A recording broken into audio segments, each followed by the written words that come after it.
este movimiento, con este coro gigante que dice así. Movimiento Nacional por la Esperanza te quiere invitar a formar parte de esta gran comunidad digital, en donde compartimos las asambleas virtuales semanales, así como el panorama político-electoral nacional e internacional. Para informarte de todo, lo único que tienes que hacer es seguir nuestras redes sociales, desde tu celular, tablet o computadora, con estos sencillos pasos. Ingresa a la plataforma de YouTube y en la barra del buscador escribe René Bejarano Martínez y así de fácil encontrarás nuestro canal. Una vez ahí, solo tienes que dar clic en el botón rojo que dice suscribirse y listo, ya eres parte de esta comunidad. Y recuerda activar la campanita en la opción que dice todas para que te llegue un aviso cada vez que subamos un nuevo video. Así de fácil, juntos estaremos construyendo esperanza por el buen vivir. Movimiento Nacional por la Esperanza.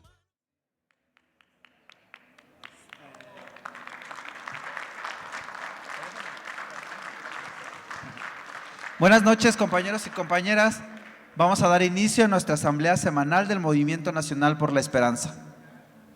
Nos acompañan aquí en el presidium nuestro compañero dirigente del municipio del Fuerte, Sinaloa, el compañero Gerardo Luis. Un aplauso, por favor. También desde Sinaloa, pero ahora del municipio de Los Mochis, el compañero Mario Castro.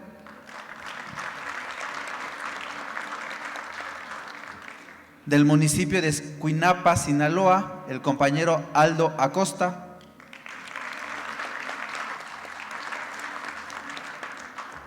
Ahora nos vamos hasta Chiapas con el compañero Hugo Damiano.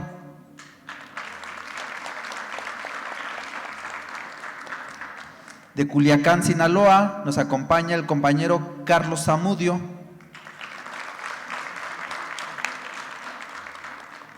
Del Fuerte, Sinaloa, nos acompaña nuestra compañera Gabriela Vázquez. Desde Culiacán, Sinaloa, nuestra compañera Carmen Álvarez. De Los Mochis, Sinaloa, nos acompaña nuestra compañera Dolores Zamora. De aquí de casa, nuestra compañera María García del Movimiento Binacional del MNE. Y desde luego, nuestra compañera Maite Camacho de la Alcaldía Iztapalapa. Y como cada 8 días, nuestro dirigente nacional, el profesor René Bejarano Martínez.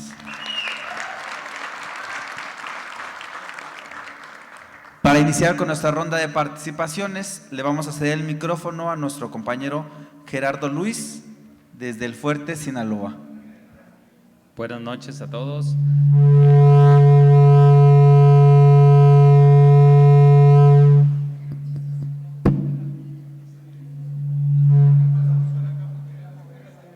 Buenas noches a todos.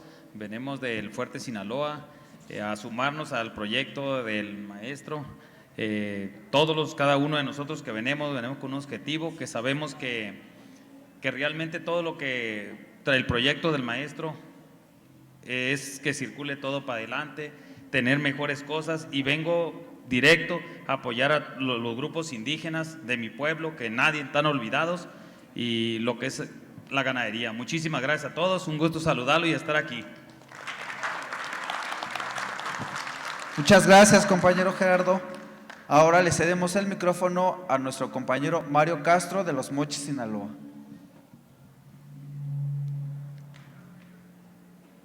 Maestro Bejarano, quiero agradecer la invitación que me hizo llegar a través de nuestro compañero Óscar Torres para estar aquí en esta importante reunión.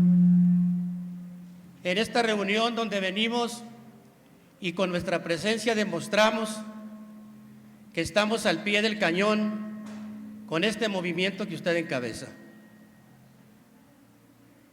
En estos momentos, México requiere de la unidad de todos y cada uno de nosotros, porque estoy seguro que detrás de cada uno de ustedes y de mí hay tropa. Somos líderes en diferentes niveles y creo que en este mosaico de pensamientos y de actividades, maestro René, estamos dispuestos a seguirla jugando por la verdadera transformación de México. Necesitamos sacudir modorras mentales. Ya es hora de que podamos consolidar una democracia en México que verdaderamente le dé participación al pueblo de México. Quiero agradecer una vez más, pues, esta invitación y reitero a todos ustedes mi solidaridad y a que le pongamos lo mejor de nosotros mismos para que las tareas por venir sean organizadas, conducidas con precisión, para poder que el 2024 nos levantemos con el triunfo y que la cuarta transformación se consolide como la guía de México. Muchas gracias. Muchas gracias por este mensaje, compañero Mario. Ahora le cedemos el micrófono a nuestro compañero Aldo Acosta de Escuinapa, Sinaloa. Buenas noches, maestro Bejarano. A todos los presentes, que más que ver personas de diferentes estados, ciudades o municipios, yo veo aquí un equipo que está sumado a este movimiento, un equipo que está sumado a un movimiento que va y que va muy bien y que va a seguir creciendo. Un equipo el cual está apostando al movimiento que encabeza el maestro Bejarano, porque tenemos una gran virtud, que somos inclusivos en hechos y no en el discurso. Para mí es muy gratificante, como parte del sector joven, ver cómo a este movimiento se suman mujeres, ganaderos, campesinos, profesionistas, jóvenes, personas indígenas, las cuales antes o por muchos años estuvimos en el discurso. Estuvimos en el discurso de que éramos el futuro de México, de que éramos los nuevos futuros gobernantes y que nada más ahí quedamos. Entonces, en este movimiento es un movimiento inclusivo en el cual seguro estoy y se está viendo que vienen las oportunidades para todos estos grupos que tenemos en la sociedad. Maestro Bejarano, consciente estoy de que este equipo va a seguir sumando a llevar este movimiento a cada una de las ciudades, de los municipios y de las gentes que tenemos a nuestro alrededor. Porque el movimiento va y va muy bien y va a seguir creciendo. Muchas gracias. Muchas gracias por este mensaje, compañero Aldo Acosta. Ahora nos vamos desde Chiapas para que nos dé un saludo al compañero Hugo Damiano. Bueno, buenas noches. Gracias al profesor Bejarano por haberme invitado. Mi nombre es Hugo Damiano, represento a Chiapas y solamente tengo dos cosas que les voy a decir. Vamos con todo. Exactamente, vamos con todo. Desde Culiacán, un mensaje de parte de nuestro compañero Carlos Zamudio. Buenas noches, un placer nuevamente saludarlos a todos ustedes aquí. Veo caras conocidas que me tocó ver la vez pasada y las personas que están aquí del Estado de México, si desde Culiacán o si podemos venir a apoyarlos, con mucho gusto lo vamos a hacer para que triunfe Morena en el Estado de México el próximo año. Maestro Bejarano, un placer nuevamente estar aquí con usted. Por ahí hicimos un video el sábado pasado, el equipo de Sinaloa, de Culiacán. Le mando un saludo Feliciano Camacho, también no pudo estar con nosotros esta vez, pero sin embargo creo que está bien representado aquí por Huáscar y por todo el equipo que estamos aquí esta noche, con mucho entusiasmo, con mucho ánimo. El movimiento nacional por la esperanza está creciendo, se está sumando, como lo decía Aldo, no únicamente gente de la ciudad, sino que de las propias comunidades rurales. Sabemos que somos productores de ganado, agricultores y mucha gente, indígenas, mucha gente que realmente quiere ser escuchada y que los programas federales lleguen a quien deba llegar, porque yo soy convencido que a todos los productores primarios se les tiene que apoyar precisamente para que produzcan y producir, no únicamente que se quede en el discurso o que los recursos no lleguen a quien debe llegar, porque la actividad primaria es la que sostiene la economía en gran parte del país. Por eso es muy importante que todos los que estemos aquí sigamos sumando, sigamos haciendo estructura y alguien en una reunión que tuvimos en Culiacán, en Morena, porque también soy consejero estatal, decía alguien que el viejo régimen no se había terminado de ir. Yo le digo, y era un senador, por cierto, no voy a decir nombre, pero le decía, no se ha terminado de ir porque ustedes le han permitido que siga, y aún así le siguen abriendo las puertas a los que en la elección pasada, el 21, anduvieron en contra de Morena, son los que tienen los mejores puestos, y a los morenistas, muchos, han quedado y hemos quedado fuera. Entonces, que no pase eso en este gran movimiento, porque no se vale que unos correteemos la liebre y otros sin correr la alcancen. Nuevamente, gracias maestro, y aquí estamos a sus órdenes. Saludos a todos. Muchas gracias por este mensaje, compañero Carlos. Igual nos quedamos en Culiacán, Sinaloa, para que nos dé un mensaje nuestra compañera Carmen Álvarez.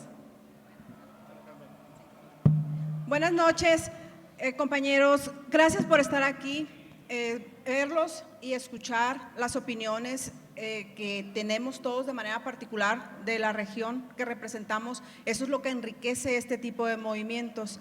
Agradezco mucho a mi líder Huáscar por la invitación, a mi amigo líder Carlos Zamudio por su invitación y acompañamiento. Maestro, pues agradezco mucho la atención, su tiempo, por escucharnos y saber que todos los grupos sociales tienen voz con todos y cada uno de nosotros que venimos a hacernos escuchar. Las voces de esas personas que buscan el apoyo cuando no llega, somos el portavoz de tocar puertas para llevar soluciones a nuestros lugares de origen. Gracias y a sus órdenes. Gracias, compañera Carmen. Del municipio del Fuerte, Sinaloa, reciban un saludo de nuestra compañera Gabriela Vázquez. Quechemaleya, Dios en Chocore, Inapo, Gabriela Lixbeck Vázquez Urias, Tinetegua, Ento Borabá, Carapue, Nejome, Enjin licencia po Nenosbare, Chocoruptesia. Muy buenas tardes, tengan todos y cada uno de ustedes. Mi nombre es Gabriela Lixbeck Vázquez Urias, yo soy originaria de la sindicatura de Tehueco, municipio del Fuerte. Para mí es un gusto acompañarles, conocerles y agradezco de todo corazón la invitación. Soy orgullosamente una mujer indígena, orgullosa de mis raíces. Les abrazo fraternalmente. Gracias. Muchas gracias, compañera Carmen Álvarez. Nos vamos al municipio de Los Mochis, Sinaloa, con nuestra compañera Dolores Zamora. Buenas noches. Con el permiso del anfitrión, del maestro Bejarano, la verdad, muy agradecida por su hospitalidad. Agradecerle a nuestro líder y nuestro guía político, Huáscar Torres. Me da mucho gusto estar con ustedes, compartir, pero faltan mujeres, profe. En Ahome te vamos a poner todas las que ocupes para el movimiento Nueva Esperanza. En Ahome las mujeres te van a abrazar, al igual que te abrazan aquí, y así te vamos a tener, profesor. Bien fuerte vamos a estar. Ustedes tienen su casa en el municipio de Ahome, en un puerto muy pequeño, pero que yo le puse el ombligo del universo, que se llama el puerto de Topolobampo. Ojalá algún día alguno de ustedes puedan estarnos allá y que el profesor pueda estar con nosotros para compartir, y que también en Topolobampo los hombres y las mujeres se enteren de que la Cuarta T va avanzando y que va con muchos logros, y que día a día estamos integrando a muchos perfiles, a muchas mujeres, a muchos hombres, a muchos jóvenes. Vamos a salir adelante, profesor. Confíe en nosotros, maestro. Y ahí usted va a tener a sus aliados en el estado de Sinaloa, en el municipio de Ahome y en el ombligo del universo. Muchas gracias. Muchas gracias, compañera Dolores, por este mensaje. Ahora nos vamos con nuestra compañera María García, que nos va a hablar de temas binacionales. Compañeros, buenas noches, los saludo a todos con mucho cariño. Compañeros de Sinaloa, bienvenidos a la Ciudad de México y al Movimiento Nacional por la Esperanza. Bienvenidos. Compañeros, hoy quiero compartir con ustedes un logro más para los migrantes. El 8 de noviembre de hace 8 días precisamente, en el Pleno permítanme, me voy a poner los lentes porque no alcanzo a leer. Y lo escribí porque para mí me parece muy interesante compartir con ustedes y que conozcan el origen de la lucha migrante en la Ciudad de México. El 8 de noviembre del 22 se elevó a rango constitucional lo que iniciamos a finales del 2019, cuando una diputada expriista y militante del Partido del Trabajo metió una iniciativa al Congreso local, derogando la figura del diputado migrante. A pesar de los esfuerzos que hicimos, en el Pleno fue aprobado. Hablamos con el profesor Anaya, hablamos con Martín del Campo en su tiempo, hicimos mucho lobby, pero no logramos nada. A pesar de los esfuerzos que hicimos, en el Pleno fue aprobado. Iniciamos un juicio en el Tribunal Local por nuestros derechos, el cual se declaró incompetente. Así nos fuimos al Tribunal Federal, el cual dio entrada a nuestra demanda y el cual falló a favor de los migrantes, pero hubo una impugnación y de nueva cuenta hablamos y volvimos a hacer lo mismo, hablando con los magistrados, haciéndoles saber que eran actos anticonstitucionales que violaban nuestros derechos como mexicanos en el exterior.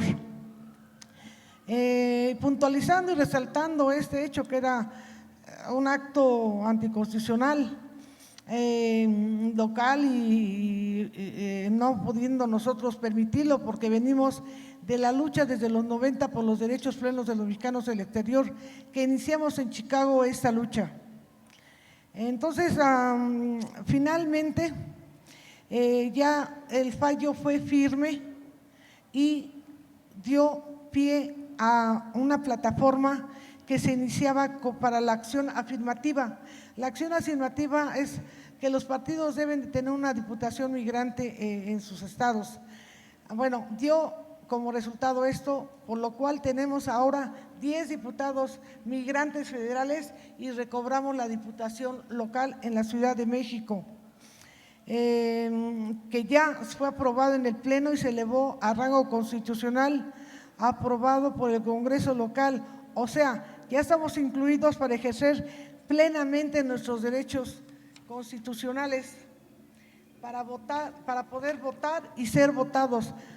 Aprovechando y reconociendo que fue una lucha de los migrantes con buenos resultados, con el apoyo moral y puntualizo moral porque fue una lucha que lo llevamos de una transparencia y una pureza, que el apoyo que obtuvimos era moral, ningún dólar ni un peso para esta lucha que ganamos, y para lo cual nosotros estamos muy orgullosos que como migrantes lo logramos sin ningún apoyo de partidos.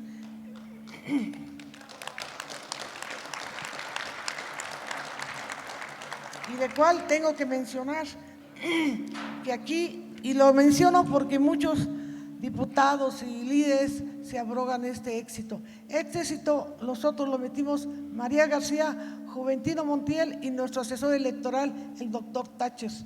Y por eso concluimos, y muchos se abrogan esta lucha y este triunfo, pero no, así es, y ahí están los juicios que ahora sí que ganamos, porque, y no dejando de mencionar muchas gentes que nos apoyaron, compañeros migrantes como Carlos Arango, Luis Pelayo, Jaime Lucero de Nueva York, organizaciones como el Concilio Hispano, Casas Tlán, Fuerza Migrante y otros muchos más que contribuyeron moralmente con sus organizaciones y personalmente para haber logrado este gran éxito para los mexicanos habitantes de la Ciudad de México y residentes en el exterior. También quiero mencionar que hicimos una ofrenda, Telecom hizo una ofrenda dedicada a todos los compañeros de esta lucha.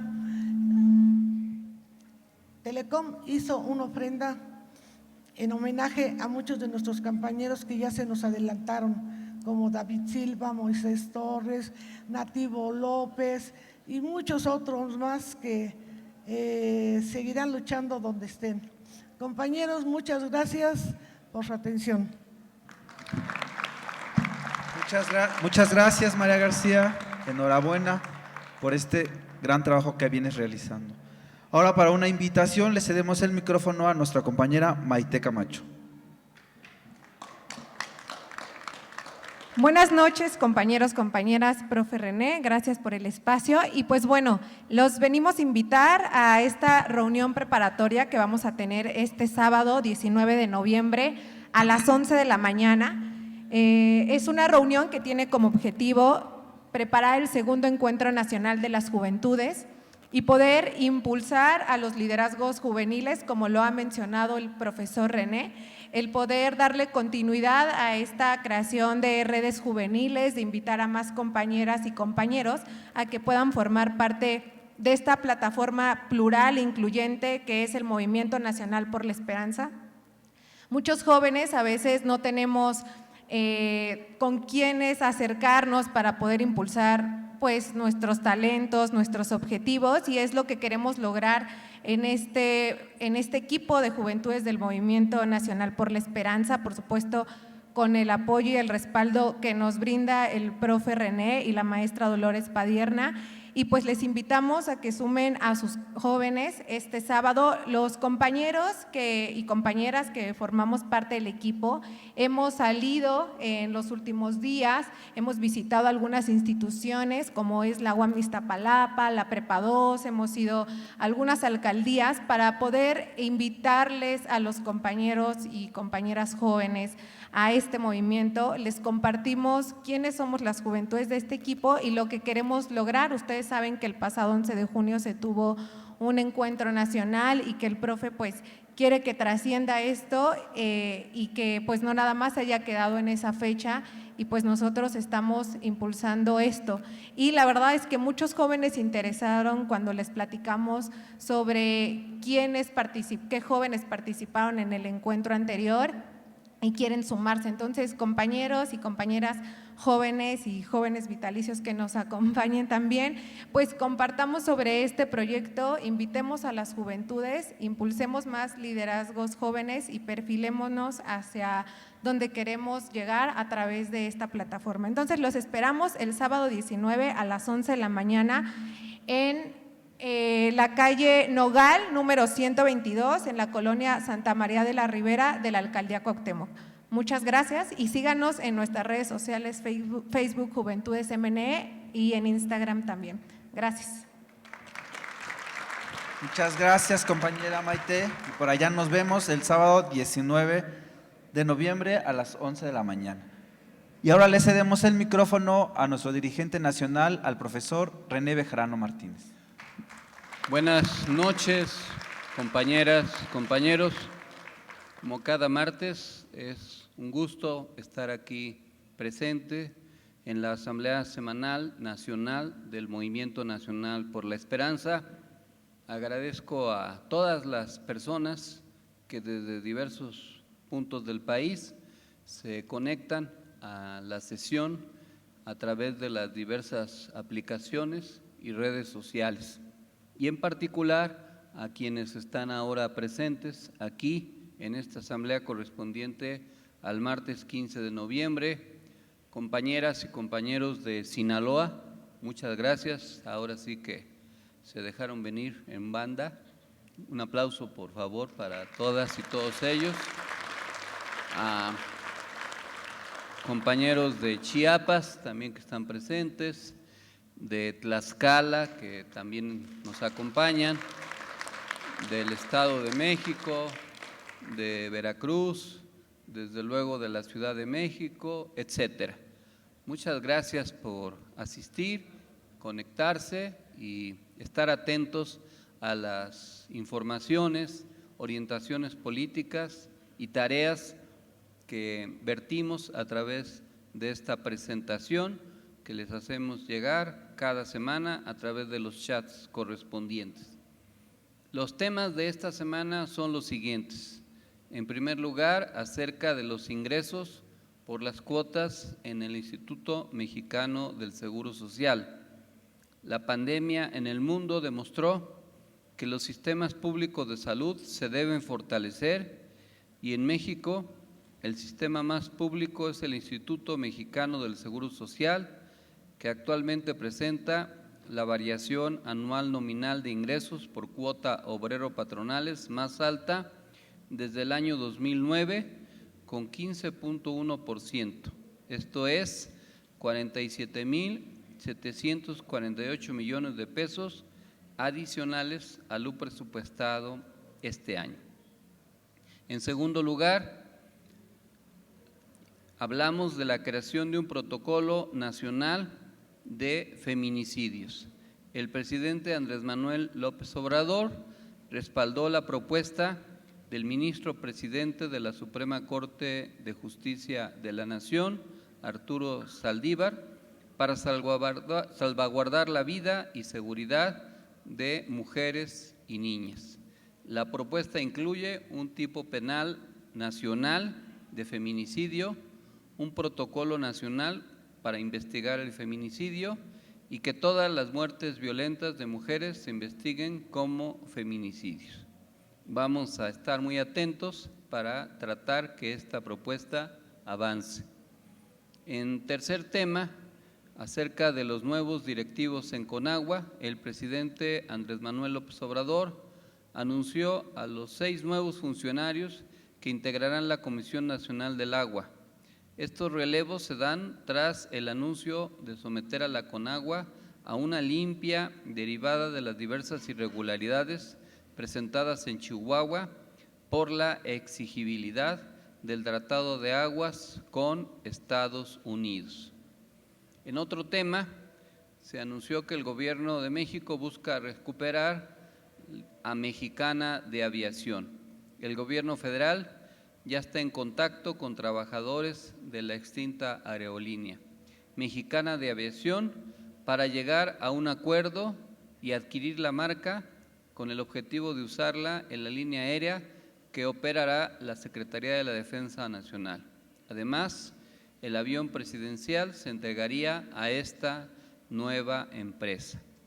En otro tema, acerca del presupuesto de egresos de la Federación para el año 2023, la Cámara de Diputados aprobó en lo particular el proyecto de presupuesto de egresos de la Federación 2003, el cual contempla un gasto de 8.299.647.8 millones de pesos, monto superior en 1.211.397.5 millones, lo que representa un incremento en términos reales del 11.5% respecto al año 2022.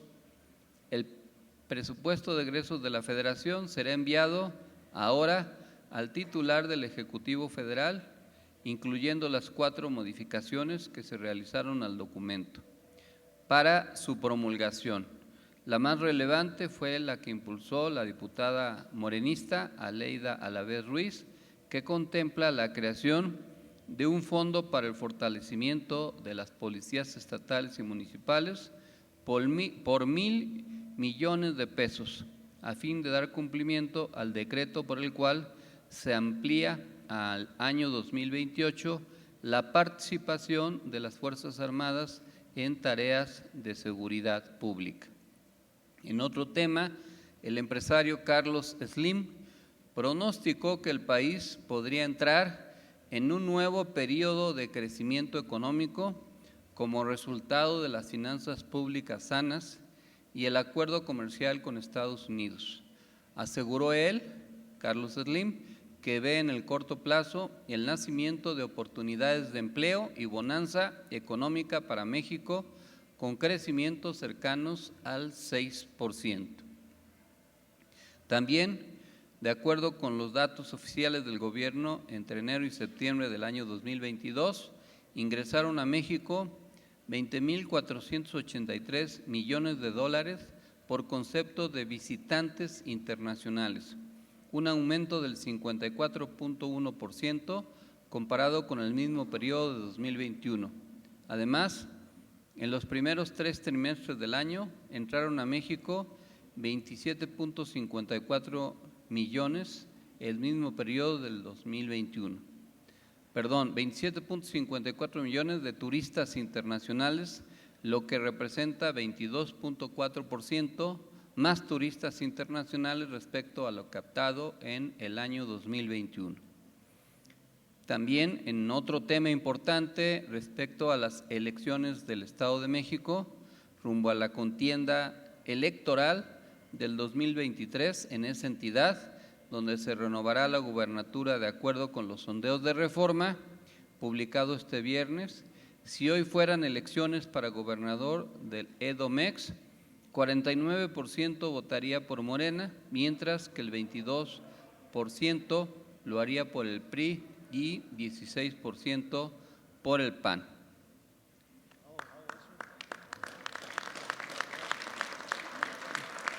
Sobre las opiniones que los encuestados tienen de cada partido político, el 57% consideró que Morena es el que más beneficia a los que menos tienen, el que maneja mejor los programas sociales, 52%, el que se preocupa por la gente, 50%, y el que tiene mejores candidatos, 41%, mientras que el PRI fue evaluado como el partido que más daño le ha hecho al país, según 54% de los entrevistados, y el que más roba cuando gobierna, según el 50%. En un tema relevante de esta semana, sobre la manifestación, entre comillas, a favor del INE. El presidente López Obrador aseguró que la supuesta agresión al INE no tiene fundamento, porque se busca fortalecer la democracia del país, ya que aún hay riesgos de fraudes electorales. Las personas que se manifestaron este domingo lo hicieron en contra de la transformación que se lleva en el país y marcharon a favor de los privilegios, del clasismo y la discriminación. Descartó que Roberto Madrazo, Elbester Gordillo y Vicente Fox sean demócratas. Además, el mismo José Woldenberg, único orador de la manifestación, convalidó fraudes electorales cuando estuvo en el INE. Indicó que la marcha de este domingo fue importante porque se desnudó por completo al conservadurismo en México y estimó que los asistentes a la marcha a favor del INE no hubieran llenado ni la mitad del Zócalo capitalino. Celebró que la mayoría de los mexicanos están a favor de la transformación. Es importante comentar este evento no para insistir en las bondades de la reforma electoral propuesta, porque eso se ha explicado intensamente, y la encuesta que el propio INE hizo demuestra que la mayoría de la población está de acuerdo. También no conviene, no es necesario denunciar o evidenciar a los actores políticos, económicos y sociales que promovieron esta manifestación. También resultará ocioso discutir acerca de la magnitud de la misma y mucho menos entrar a una guerra de cifras. No es el caso, porque lo importante es el contenido. Pudieron haber sido menos o más participantes, pero lo que sí conviene resaltar son los efectos políticos y sociales que esta movilización tiene, caracterizarla adecuadamente y diseñar una estrategia que sirva para enfrentar esta ofensiva del bloque conservador en contra de la Cuarta Transformación, porque eso es de lo que se trata. Se tomó como bandera esta movilización en supuesta defensa del INE. Se ha denunciado que nunca se ha puesto en entredicho la existencia del INE. Se armó una narrativa para explicarlo así, pero pudo haber sido por otra razón, como en el pasado, en los antecedentes de la elección del 2006, hubo otra manifestación similar en esa ocasión la Marcha Blanca le llamaron, en contra de la supuesta crisis de seguridad y en contra de la política que venía aplicando en ese entonces el jefe de gobierno Andrés Manuel López Obrador. Y puede haber otras movilizaciones similares, regionales o nacionales, de mayor o menor alcance, pero en el fondo es con el objetivo de oponerse a la Cuarta Transformación. Esa es la razón principal. Y tenemos que no subestimar a los actores económicos, políticos y sociales. Para vencer a un adversario hay que tener claridad de sus fortalezas y de sus debilidades. Estamos enfrentando a un conjunto de fuerzas que representan poderes económicos nacionales e internacionales muy grandes, una serie de intereses que están luchando por mantener sus espacios de negocio o su influencia política y social y su proyección histórica. Se trata de una amalgama de actores políticos que los une la defensa del viejo régimen y su anhelo por recuperar el poder político del país y descarrilar el proyecto de la Cuarta Transformación. Este conglomerado que se ha unificado, si bien es diverso, se disfraza de ciudadano, pero en realidad es un conglomerado político que no deja de tener una vertiente social, que tiene una base social importante, no se le puede menospreciar, porque al final de cuentas son líderes que han logrado al paso del tiempo tener ciertos niveles de representatividad, en mayor o en menor medida. Buscan, como resultó obvio, desgastar la figura del máximo líder de la Cuarta Transformación. No es solo ese objetivo, sino ir construyendo un movimiento que los coloque en condiciones de unificarse y postular de manera coaligada candidaturas a puestos de elección popular en la sucesión presidencial del año 2024. Y no hay que ser ingenuos pensando en que se van a dividir. Desde el año 2018, en que ganamos la elección, alertamos de que conforme fuera avanzando el proceso político de la Cuarta Transformación, se iban a ir reagrupando actores y sectores que iban a defenderse e iban a intentar derrotar las propuestas políticas. Eso ha sido así en la historia de México. Así fue en la guerra de reforma, cuando el movimiento juarista fue avanzando, fue desarrollando las leyes de desamortización de los bienes eclesiásticos, cuando se separó a la Iglesia del Estado, cuando se le otorgó al Estado la potestad del registro civil, por ejemplo, que antes era facultad de las iglesias, etcétera. Y se reagruparon los grupos conservadores, se redujeron a Comonfort y alentaron un golpe de Estado, y que fue lo que detonó la crisis que hizo que Juárez abandonara temporalmente el poder.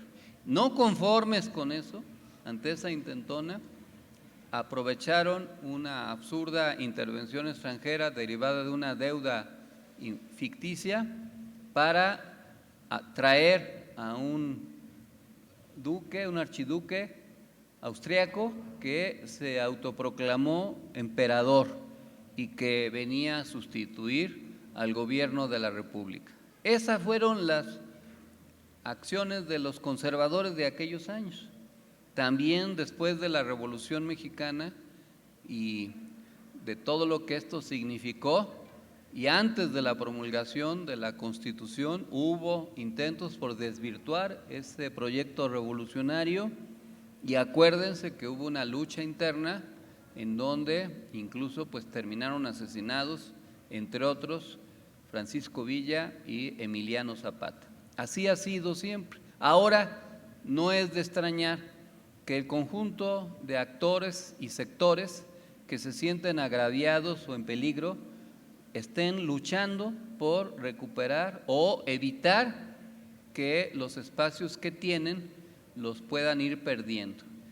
Y esto abarca muchos ámbitos, desde los órganos autónomos, recientemente la COFEPRIS, las aduanas, los sistemas de apoyo al campo, el Poder Judicial, las instancias de procuración de seguridad pública y desde luego el sistema electoral. Lo que defienden es un espacio de control que ellos tienen y que han logrado mantener y que les es importante para las elecciones del 2024. Y por eso buscan evitar que se dé esa transformación. Su intención no es defender a una institución, sino preservar los vicios de una institución que les ha sido funcional a sus intereses y han tomado como bandera ese objetivo. Sin embargo, y bueno, hay que ser autocríticos de que en la pasada legislatura en la Cámara de Diputados se pudo haber avanzado en debilitar la hegemonía de los actuales consejeros del INE.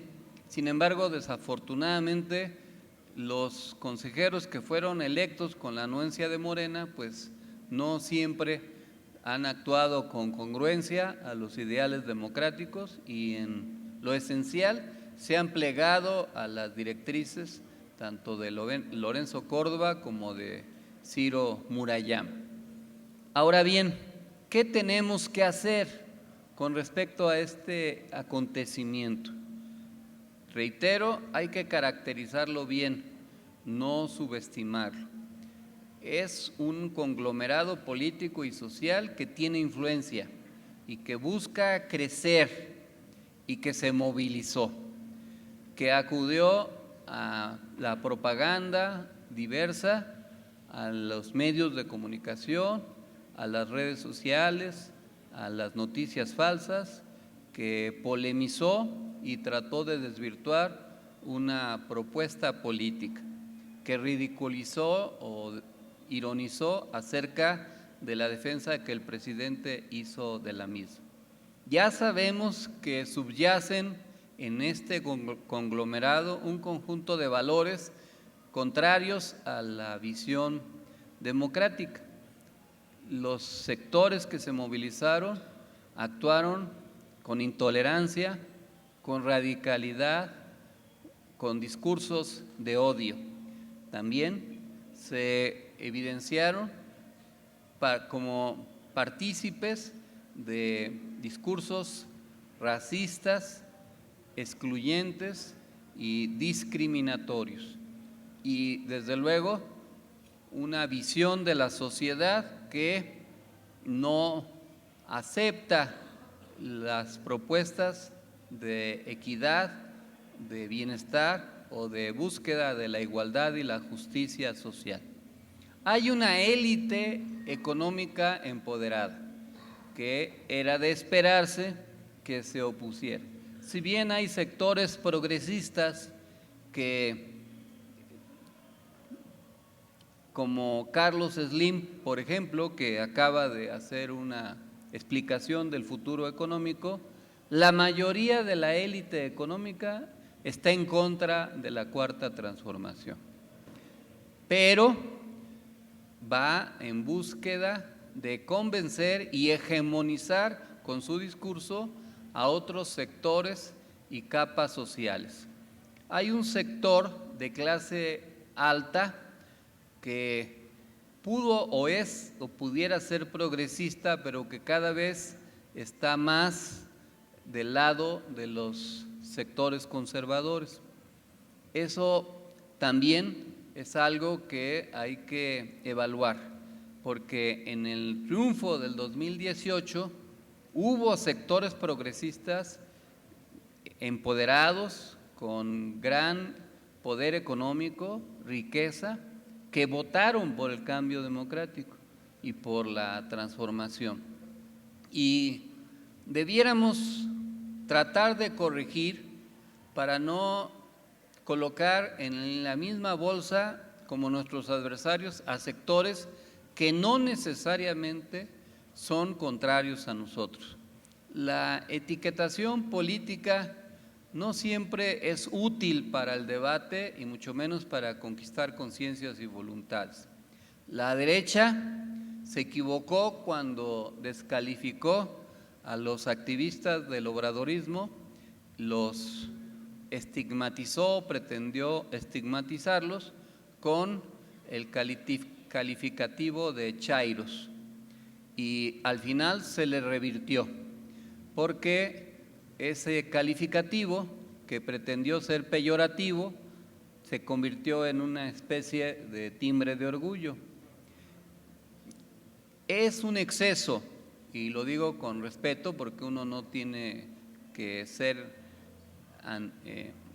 dogmático, hay que ser autocrítico, descalificar a todas las personas que tienen un alto nivel de ingreso como fifís y identificarlas como conservadores, porque aunque algunos sectores de la población tienen altos niveles de ingreso o que son de clase media o clase media alta, pues eso no significa que sean conservadores.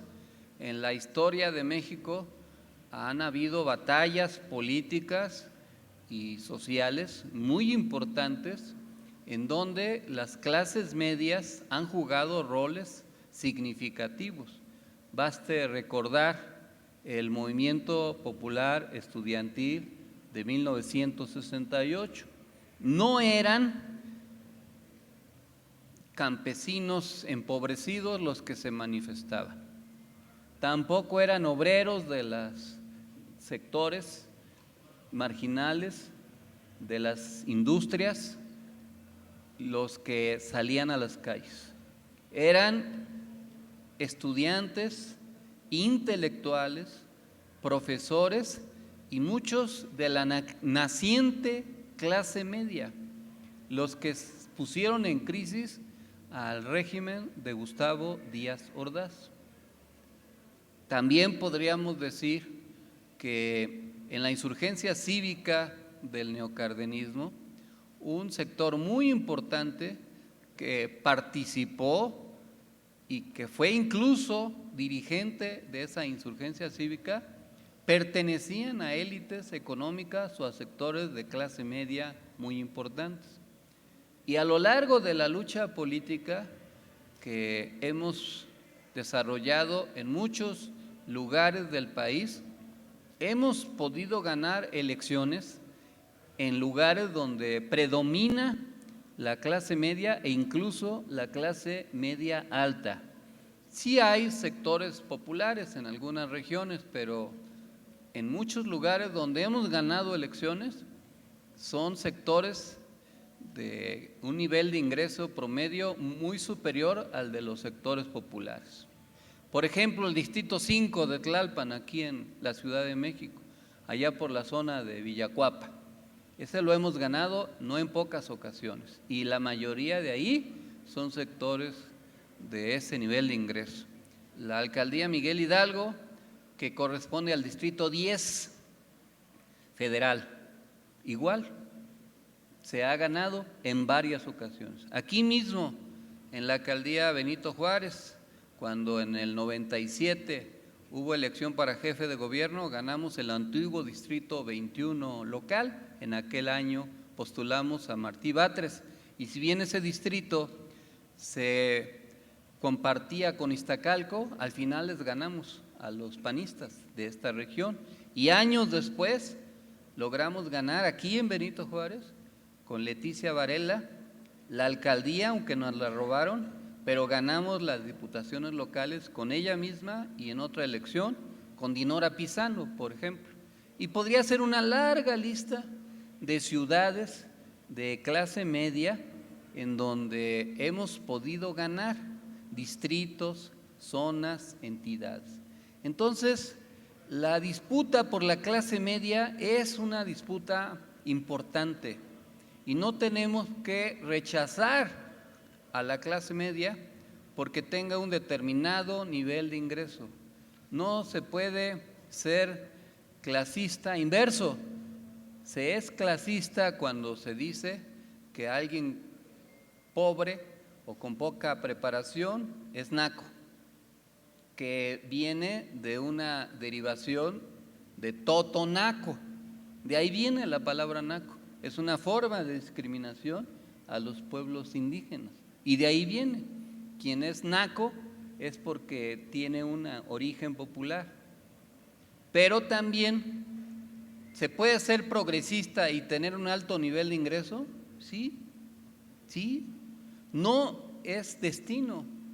Y nosotros podemos competir para convencer a sectores de niveles de ingreso promedio superiores al que existe en general en la República. Ahí está la competencia política. No podemos permitirnos ceder ese espacio, porque también es el centro político. Y eso, en la perspectiva del 2024, es un riesgo. Si no tratamos de ir a acercarnos a esa parte de la población. Pero no nos vamos a acercar a ella, no los vamos a convencer si los ofendemos, los descalificamos o los estigmatizamos con el apodo que querramos ponerle o el sobrenombre. Tenemos que explicarles nuestros motivos, nuestras causas, nuestras razones. Aquí en la Ciudad de México, un sector importante de la clase media no votó a favor de Morena en las pasadas elecciones del 2021. Y eso fue determinante para que no obtuviéramos el triunfo en algunas alcaldías. Sí hubo errores, traiciones, como lo voy a mencionar más adelante, y otro tipo de acciones diversas, pero sí hubo un sector que votó en favor de la Cuarta Transformación en el 18 y que no lo hizo en el 21, o bien que se abstuvo en el 18 y que se volvió militante masivamente en contra de nosotros en algunas zonas. Y no es solo la Ciudad de México. Tenemos que recordar que en el 21 perdimos gobiernos que teníamos en ciudades importantes. Recuerden, Puebla, Cuernavaca, no se había ganado, pero se ganó la gobernatura, pero no ganamos Hermosillo, por poner 3 ejemplos, pero no son los únicos. Y en esa perspectiva, nuestra tarea es renunciar a ganar la conciencia y la voluntad de esos sectores. No podemos decir que todos los intelectuales son iguales que los que han estado al servicio del régimen, ¿no? Una buena parte de la reserva democrática del país está justamente en las instituciones de educación de nivel superior y en el magisterio. Y así podríamos desarrollar más esta tarea. Entonces, esta cuestión. Entonces, un aspecto importante es competir por ganar el apoyo y la conciencia de las clases medias de todo el país, de los diversos niveles, desde la clase media alta hasta la clase media baja. Incluso recordemos que hay sectores que no se consideran pobres, aunque lo sean, y se autorreivindican como de clase media. Y si nosotros los descalificamos, pues estamos renunciando a tender puentes de comunicación con esa población a la cual queremos representar. Necesitamos entender que la gente quiere progresar y nosotros somos fuerzas progresistas, quiere ascender en la escala social. Y ese es otro error, porque la palabra aspiracionista tiene dos connotaciones. Una que quizás es la que se quiso hacer ver, de que el aspiracionista clásico es egoísta, antisolidario, pagado de sí mismo, soberbio, engreído, etcétera. Pero hay gente que se siente o se reivindica porque aspira a progresar, y esa es la otra connotación. Hay mucha gente que apoya a la Cuarta Transformación que se reivindica como aspiracionista. Nosotros no tenemos por qué cortarle los sueños o las alas a la gente que quiere tener una casa, un automóvil, una pensión justa, que quiere asegurarle un patrimonio a sus descendientes, que desea tener una profesión, un trabajo bien pagado, que quiere conocer el mundo, que quiere viajar, que quiere descansar, que quiere practicar el turismo, que quiere disfrutar de espectáculos, que quiere divertirse, que quiere satisfacer sus necesidades de consumo. Eso es parte de los anhelos que la gente tiene y sus deseos de felicidad. De alguna manera, los líderes políticos aspiran a representar, son aspirantes, o se les dice en el argot político suspirantes, pero al final de cuentas los que quieren ser representantes, regidores, síndicos, diputados, aunque sean senadores, pues tienen el deseo de trascender, y ese es otro aspecto, el deseo de trascendencia, de figurar, de ser representativo, de realizar lo que se desea. Y entre los jóvenes, eso es muy importante. Y nosotros no podemos renunciar a acercarnos a la juventud como un aspecto estratégico. Acuérdense que uno de los principales descalabros de la campaña de Peña Nieto no fue en una colonia popular, fue en la Ibero, una escuela particular en donde acuden personas de alto nivel de ingreso, y que por la manera en cómo respondió el candidato del PRI, surgió un movimiento, y la manera en cómo quisieron descalificarlo diciendo que solo eran 132, surgió el movimiento Yo Soy 132. Entonces, no tenemos por qué repetir errores, como dice la canción, no hay que caer en los mismos errores. Y nosotros necesitamos reflexionar, hacer un alto en el camino y plantear no lo que ya sabemos, o no dirigirnos a los que ya están convencidos, sino ir a la batalla política por los que están incluso en contra de nosotros, pero que eventualmente queremos convencer. No se debe hacer una estrategia de autoconsumo para sentirse a gusto en nuestra zona de confort, ¿no? Hay que ir a donde la gente no tiene confianza en nosotros, no nos quiere, no nos rechaza, para que logremos crecer. A lo mejor no ganamos, pero equilibramos la votación, porque en algunas zonas, en el pasado, nosotros perdíamos en sectores de alto nivel de ingreso, pero nos complementábamos con la votación popular. Pero las derechas fueron a los sectores populares y nosotros no nos debemos confiar. Ganamos en secciones electorales de sectores populares, sí, pero no con la misma diferencia con la que nos ganaron en los sectores de alto nivel de ingreso. La diferencia fue mayor en contra de nosotros en muchas secciones de alto nivel de ingreso. Y eso puede ser definitivo para una elección competida.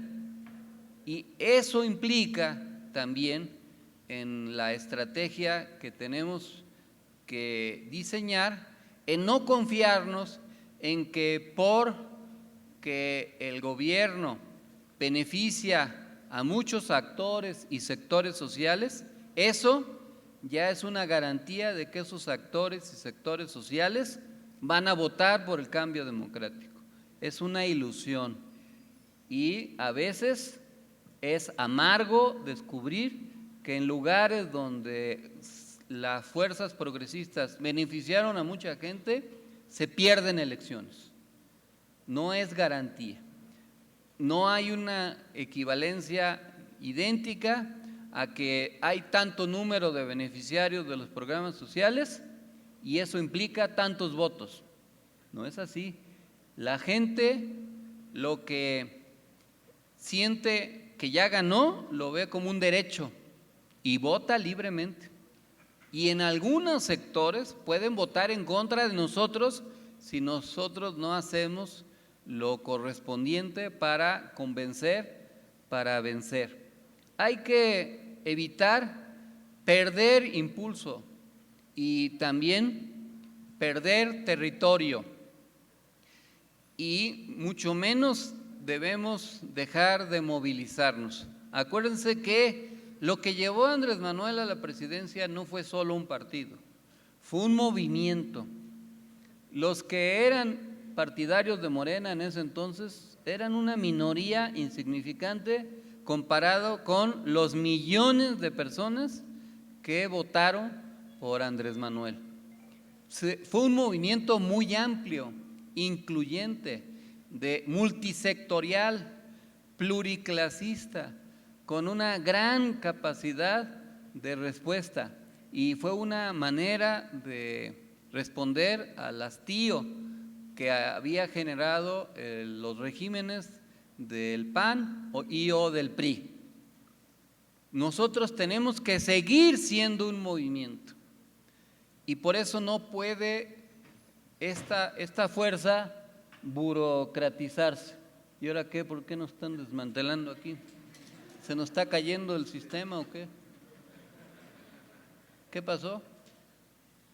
Bueno, no está temblando, no vayan a creer allá en otros lados. ¿Se dobló? ¿Se dobló? Bueno, nosotros no tenemos derecho a doblarnos, aunque se doble la manta. Pero ya en serio, la capacidad que tenemos que articular debe recuperar la calle. La burocratización a veces se da porque los líderes políticos están pensando no en cómo seguir avanzando, sino en cómo ganar otro puesto, otro espacio, otro cargo, y abandonan el trabajo de base. Su objetivo es mantenerse en un ámbito y descuidan la razón por la cual llegaron a un lugar. Y los líderes políticos a veces se ensoberbecen, pierden piso, no actúan con humildad y además pierden la mística de trabajo, no están atendiendo las necesidades.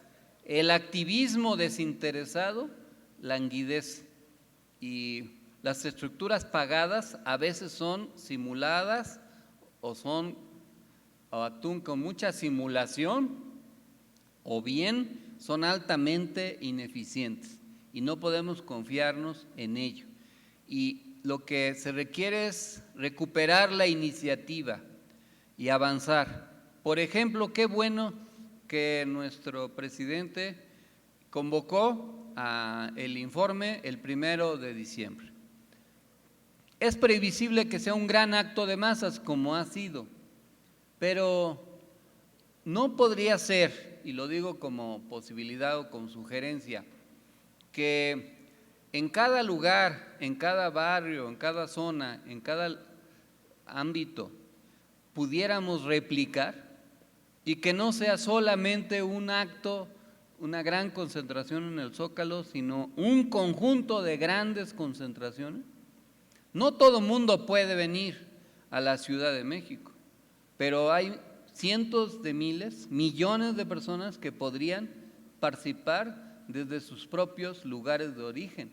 Se puede hacer allá en Culiacán, a lo mejor no pueden venir muchos, porque está como a 20,000 pesos de distancia, o no sé cuánto cueste un camión para venir para acá, pero ahí en una plaza, en un auditorio, en un salón como este, se puede hacer, se puede replicar la transmisión del informe. Ese es un acto en donde a lo mejor concentramos a 100 o a 1000, pero si se hace 1000 actos como ese, pues eso es 1,000,000 de personas.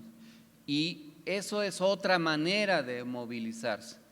Hagamos el 1 de diciembre una jornada cívica de participación ciudadana y popular. Y ese es otro aspecto, que no nos roben la participación ciudadana y el espíritu comunitario. Ahora, ¿de cuándo acá la derecha, que fue autoritaria y excluyente, reacia a la participación ciudadana, se vuelve partícipe de la ciudadanización? Nosotros tenemos que seguir construyendo ciudadanía. Acuérdense, muchos de ustedes deben recordar que cuando nos opusimos a los gobiernos anteriores, hicimos muchas acciones. Yo recuerdo que cuando me tocó ser presidente del PRD en la Ciudad de México, para oponernos al gobierno de Óscar Espinosa Villarreal, un día a la misma hora hicimos en la ciudad 100 marchas. Claro que se enloquecieron, pero fue una forma de protestar y no había manera de impedir 100 movilizaciones. ¿Cuántas movilizaciones puede hacer el movimiento de la Cuarta Transformación? ¿Cuántos de los que estamos aquí o nos están escuchando pueden movilizarse? Claro, muchos habremos de ir al Zócalo, porque nos es posible y basta con subirse al metro o acercarse hasta caminando y se llega, o un transporte barato. Pero en todo el país eso es imposible. Hablemos de Tabasco, de Quintana Roo, de Chiapas, de Yucatán, de Campeche, de regiones de Oaxaca, etcétera, incluso de las zonas cercanas del sur del Estado de México, ya no digamos de Tijuana, Ciudad Juárez, Mexicali, o el norte de Coahuila o Tamaulipas, etcétera. Entonces, hay que recuperar la capacidad de movilización. Lo que hizo que diera marcha atrás el gobierno de Fox fueron las movilizaciones contra el desafuero, que se entienda lo que significó esta posibilidad, esta gran manera de responder a una iniciativa autoritaria del gobierno de Fox. Y me están informando que qué bueno, creo que ya me hicieron caso premonitoriamente. Me dicen que será una marcha el 27 de noviembre, lo que va a ser, y en el Zócalo será el informe del presidente. Entonces, pues se puede hacer. Ahora, cuando yo fui dirigente del movimiento magisterial, hacíamos varias marchas, porque cuando se hace una sola marcha, pues resulta, cuando es tan grande, que se tarda uno tanto en llegar que los últimos ya nunca llegan. Pero nos citábamos a veces en Tecámac, acá por Zaragoza, otros por Calzada de Tlalpan, etcétera, y confluíamos, desde luego en Reforma. ¿Por qué no también eso? No solo una gran marcha, sino varias. El caso es que se vea la fuerza movilizada y que no paremos. Esta es una batalla política, pero también es una batalla por la hegemonía, el consenso, la credibilidad. Y no nos debemos dejar que nos coloquen a la defensiva. Hay un factor objetivo. Antes éramos oposición Ahora somos gobierno. En 22 entidades federativas somos gobierno. Y claro, en México, después de tantos malos gobiernos, hay un espíritu antigubernamental. Pero por eso es muy importante también decir que no somos lo mismo, que este es un proyecto distinto. Y por eso no debe haber actitudes antidemocráticas o excluyentes desde el partido Morena ni desde ningún partido, ni debe haber ánimos de exclusión. Y si hay traición, pues debemos prepararnos para la traición, blindarnos para que no nos haga tanto daño. Sí existe en la historia política la traición y a veces se magnifica y se hace una gran guerra sucia cuando esto se presenta. No va a dejar de existir la ingratitud, la deslealtad, el doble discurso, la actitud convenenciera y la besanía, las puñaladas traperas, dirían en otro discurso. Al final de cuentas es lo mismo. Y hay una sombra de traición. ¿Y cuál es la manera en que nos debemos blindar contra la traición? No ceder al chantaje, porque esa es una manera que algunos actores políticos utilizan al amagar con la ruptura y obtener beneficios convenencieros derivados de una posición ventajosa, que es lo que eventualmente algún actor político viene haciendo de manera recurrente, y como dice la canción, está que se va y que se va y que se va, y no se ha ido, en parte porque no tiene mucho a dónde irse, y en parte porque le es más ventajoso mantenerse, aunque no actúe con lealtad a una causa justa.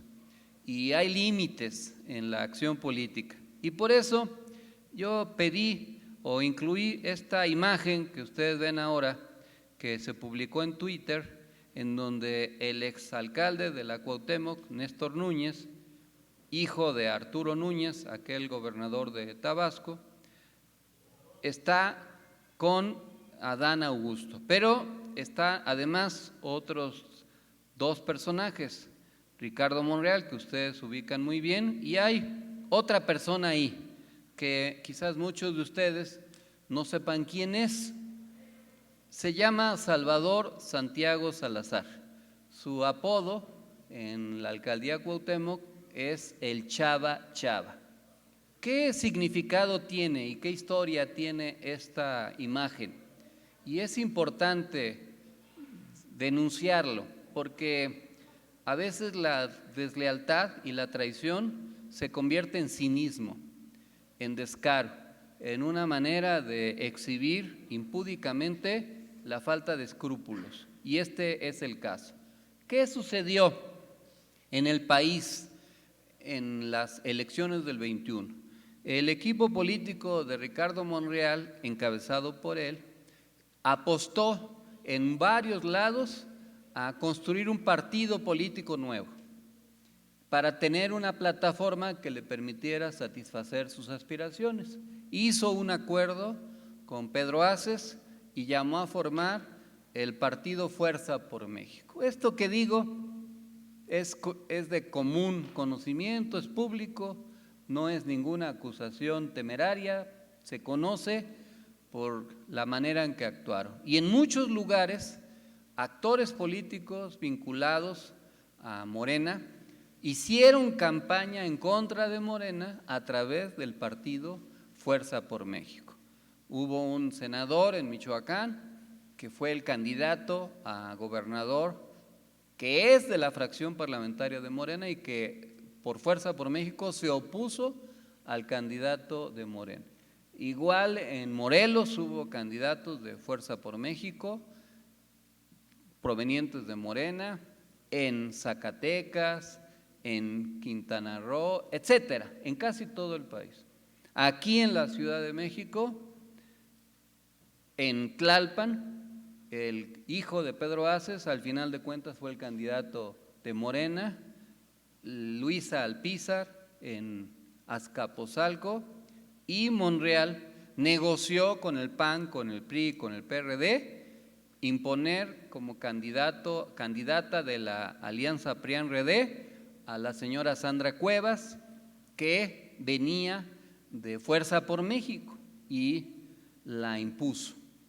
Y jugó en contra de Morena. ¿Quién era el operador que actuó en contra de nuestra compañera Dolores Padierna en la alcaldía Cuauhtémoc en las elecciones del 21? El equipo de Núñez. Hubo una guerra sucia a través, entre otros, de un artillero verbal que Monreal utiliza recurrentemente, que es su suplente de senador, Alejandro Rojas Díaz Durán, a través del pago de pautas en diversas redes sociales y medios de comunicación, a través de una gran guerra sucia. Recuerdo, por ejemplo, que un día en un periódico nacional, El Milenio, en primera plana, me sacaron a mí vinculado a la mafia rumana. Válgame Dios.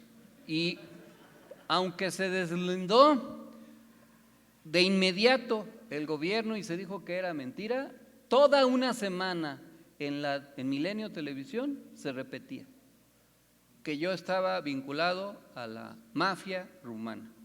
Fuera remona, pues tal vez sí, pero rumana, pues no, nunca. No conozco a ningún rumano, nunca he conocido a ningún rumano ni rumana. Y se cayó, pero sirvió para hacer guerra sucia. Hubo movilizaciones. ¿Y saben quién operó ese trabajo?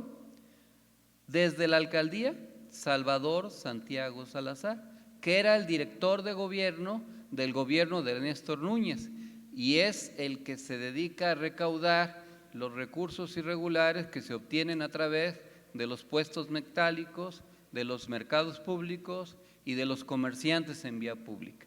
¿En dónde estaba colocado Salvador Santiago Salazar? En esa dirección, durante el gobierno de Monreal y durante el gobierno de Néstor Núñez. ¿Y en dónde está? En el gobierno de Sandra Cuevas, ahí está, en el mismo puesto, haciendo las mismas tareas. Ahí está la confesión de parte. Y dicen bien los abogados que a confesión de parte, relevo de pruebas. Ahí está Salvador Santiago Salazar, el Chava Chava, el operador de Sandra Cuevas ahora, en la reunión con Adán Augusto. Quizás él ni sabe quién era el que le llevaron ahí para que se tomara la foto, pero es una provocación. Y nosotros tenemos que señalarlo porque ese es el tamaño de la deslealtad y de la actitud incorrecta. Ahora se ha querido decir que Dolores perdió porque no fue una buena candidata. La verdad es que hubo un fenómeno en la ciudad y se perdieron muchas alcaldías. Se perdió Álvaro Obregón, Azcapotzalco, Benito Juárez, Coyoacán, Coajimalpa, en Magdalena Contreras, Miguel Hidalgo, Tlalpan, y estuvimos a punto de perder Xochimilco, se ganó por poco, y se ganó Iztacalco porque el PRI y el PAN fueron divididos, pero si no, igual se hubiera perdido. Y se perdieron muchos distritos. Sin embargo, en la Cuauhtémoc, Dolores fue la candidata de Morena que obtuvo la más alta votación, por encima de los candidatos a diputados que Monreal puso, porque con tal de que apoyaran, aunque Dolores era la candidata a la alcaldía, Monreal y su equipo pusieron los candidatos a diputados locales y a diputados federales. Y ellos tuvieron menos votos que Dolores, igual perdieron, aunque quedaron de diputados por el sistema electoral de primeras minorías. Ahora se ha querido descalificar el trabajo de Dolores y de nuestro equipo político por eso, pero ahí está la deslealtad, ahí está la prueba de la traición. La señora Cuevas miente casi todos los días y alguna vez dijo que ninguno de los funcionarios anteriores al gobierno de Monreal y de Núñez iba a estar en su gobierno.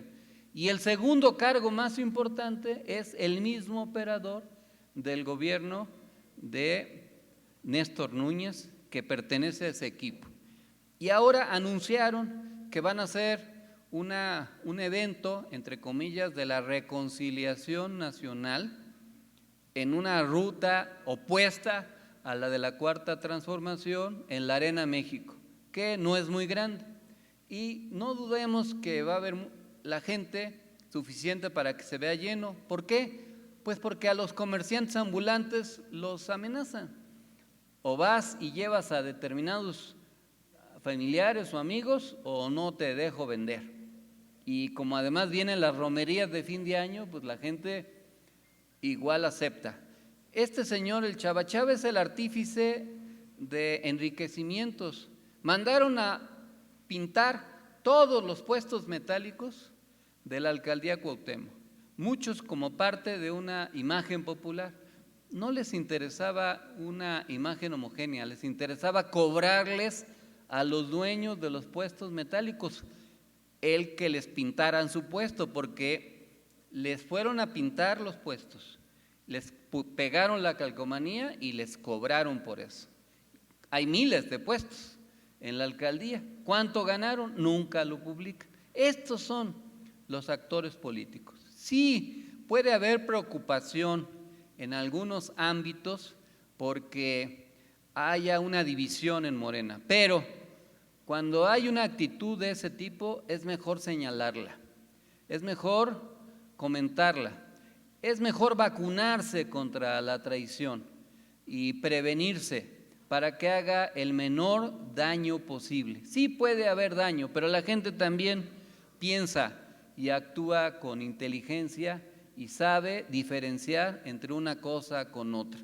Yo no soy muy dado a meterme a querellas políticas estériles, pero en este caso sí es importante fijar una posición, porque se ha querido presentar de una manera fantasiosa o mentirosa la verdadera característica de Ricardo Monreal en esta coyuntura, y nosotros tenemos que desnudarla. Por eso también voy a ir a Tamaulipas el próximo día 23 de septiembre, porque Faustino López, el senador, que en paz descanse, me platicaba de lo que Monreal le platicaba a él, según su versión, de cómo fue el proceso político en la Cuauhtémoc. Y yo le mostré a Faustino, justo un jueves antes de su muerte, los mensajes de WhatsApp de las reuniones que intentamos, de todo lo que se intentó hacer para que nos ayudaran y la negativa que hubo en los hechos para ayudarnos a competir. Eso es algo que quedó registrado en la historia y que es importante que se sepa. Claro, Monreal tiene una ventaja, como el gobierno de la Cuarta Transformación de alguna manera es rehén del cargo que ostenta, porque el tener la representación del grupo parlamentario de Morena en el Senado, pues le da posibilidades de influir en determinaciones importantes, por ejemplo, en la posible reforma electoral, aunque no sea constitucional, o en otros muchos temas que pasan por el Senado de la República. Y claro, eso hace que él utilice eso en su beneficio, pero al final de cuentas se tiene que desenmascarar. Ahora, él puede corregir, sí, pero el daño está hecho. Su credibilidad es muy grande, es muy baja, es muy baja, y el daño es muy grande. Y yo creo que en su fuero interno él va a tener que pensar si valió la pena apoyar a la señora Cuevas y traicionar al movimiento, y si los beneficios que obtuvo valieron la pena para sus aspiraciones. Hoy es evidente que se le revirtió todo eso, que la señora Cuevas pues está más ocupada en hablar con ositos de peluche y en mentir recurrentemente que en hacer un buen gobierno. Y desde luego, al final de cuentas, la lealtad es algo que es preferible mantenerlo, aunque eso signifique adversidad. puede haber un beneficio de corto plazo cuando hay traición e ingratitud, pero al final eso es poco cuando el estigma de la traición prevalece. Y se puede estar en la adversidad, en la estigmatización, en el aislamiento, en la postración política, pero si uno tiene confianza en lo que cree y es leal a uno mismo y a una causa, al final se recupera uno. Pero como bien dijo Laida Sansores, de la traición nadie se recupera. Y nosotros vamos por eso, a pesar de todo, a seguir siendo leales a la causa justa en la que siempre hemos estado, con cargos o sin él, porque no nacimos a la política con un cargo de representación. Los que pertenecemos a este equipo político, los fundadores, nacimos en la oposición, nunca participamos de ningún partido oficial y siempre hemos estado en la izquierda y en la oposición, y así va a ser siempre, y por eso tenemos confianza en que al final de cuentas la verdad saldrá a relucir y las malas acciones tendrán el costo político que se tiene que pagar. He dicho, y continuamos con la presentación.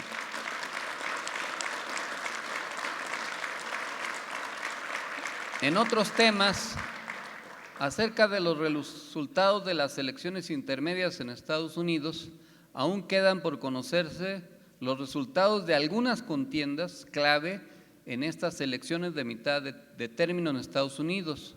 Fue, como se predijo, una buena noche para los republicanos en la Cámara de Representantes, pero sus esperanzas de una marea roja que los llevara al control total del Congreso no se ha materializado, y a los demócratas les ha ido mucho mejor de lo que se esperaba y es probable que conserven el control del Senado. Y ahí están los mapas que reflejan los resultados. El expresidente Donald Trump se dispone a lanzar una nueva candidatura a la Casa Blanca este martes.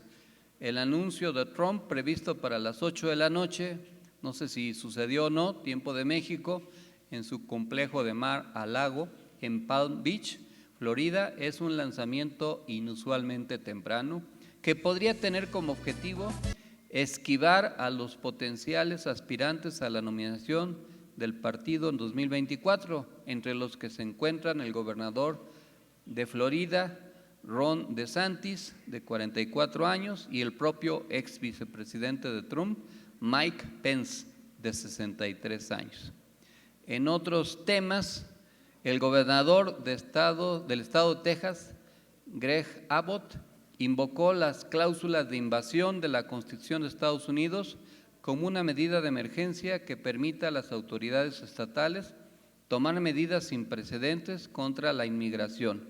Abbott pidió el apoyo de la Guardia Nacional para salvaguardar las fronteras y repeler y hacer volver a los migrantes que tratan de cruzar la frontera de forma ilegal, y ordenó desplegar agentes del Departamento de Seguridad Pública de Texas para arrestar y devolver de la frontera a los migrantes que crucen ilegalmente. Les mandamos el cuadro de análisis político de los hechos y personajes que generan abonos tácticos, equilibrios, contrapesos o mermas coyunturales para que ustedes los analicen, los comenten en sus respectivos ámbitos de influencia. También el seguimiento de las encuestas de aprobación del candidato, del presidente de la República, que en lo esencial se mantiene estable. Les recordamos algunas tareas. Aquí hay un pequeño error. El sábado 19 de noviembre hay una reunión, pero del encuentro, reunión preparatoria del encuentro juvenil, no es una reunión en Celaya.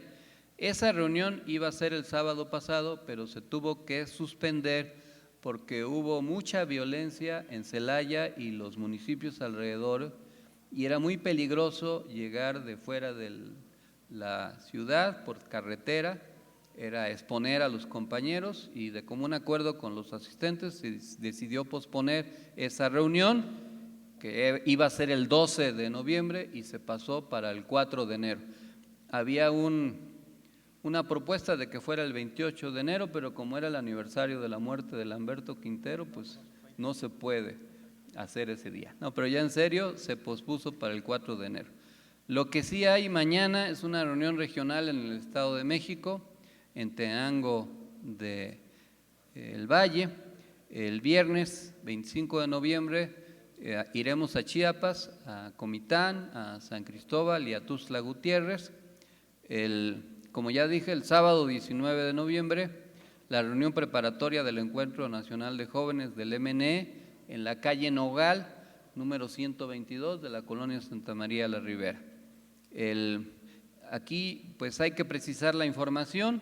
Entiendo que cambió la fecha, esto es reciente, de que se va a hacer una marcha y un informe el 27 de noviembre y no el día 1.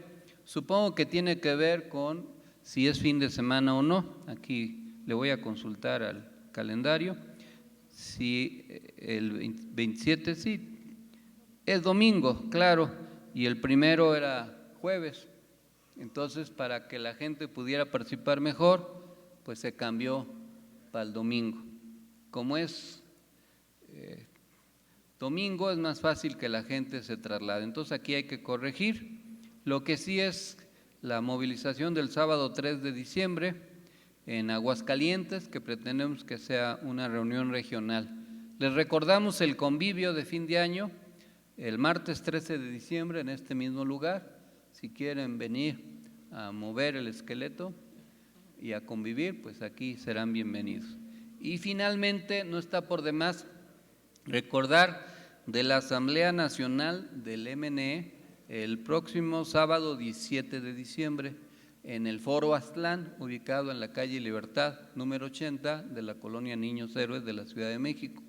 Ahí queremos que acudan los principales líderes del movimiento de todas las entidades y las alcaldías más importantes para hacer un informe del trabajo que hicimos a lo largo del año, pero también plantear la estrategia para el año siguiente, para el 2023. Tenemos que trabajar en varios rubros e ir preparando nuestras propuestas de candidaturas a puestos de elección popular, lo más amplia posible, y esto pues no se improvisa, se tiene que asegurar un trabajo previo que nos asegure que nuestras propuestas tengan programa, que sean personas, hombres y mujeres conocidos, que tengan buena imagen y que tengan una adecuada estructura de organización que les permita ganar las elecciones, es decir, que sean representativos, y eso implica un trabajo muy serio.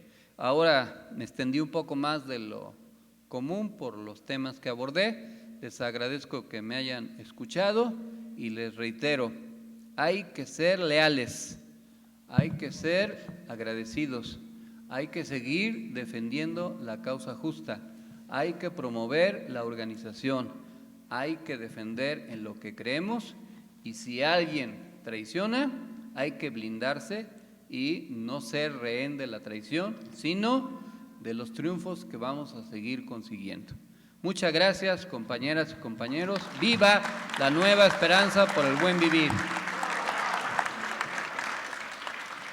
Y ahora, para concluir, nos ponemos de pie para poder entonar nuestro